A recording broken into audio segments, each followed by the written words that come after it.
আমার বাপে আগে একটা বিয়া করছিল, ওই ঘরের সন্তান। আমার বাপ মইরা যাওয়ার পর আমার বাপের যত জমি জমা ছিল সব বেচা ফেলাইছে। বেচা মদ গাঁজা জুয়া টুয়া খাইছে, এখন শুধু এই বাড়ির ভিটাটা আছে, এইটা দখল করে নেওয়ার লিগা পায়তারা করতেছে। কি কইতাছো তুমি?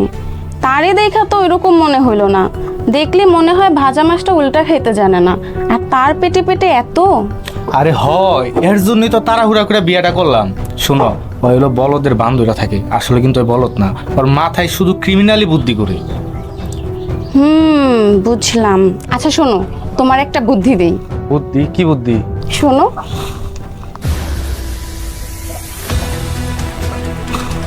আয় হায়, এটা আমি কারে দেখতেছি?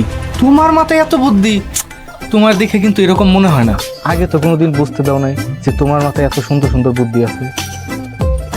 তবে তুমি যে বুদ্ধিটা দিছো, এইটা যদি খালি ঠিকভাবে কাজে লাগাইতে পারি, এই হারামজাদারের বাইর থেকে বাই করতে সময় লাগবে না।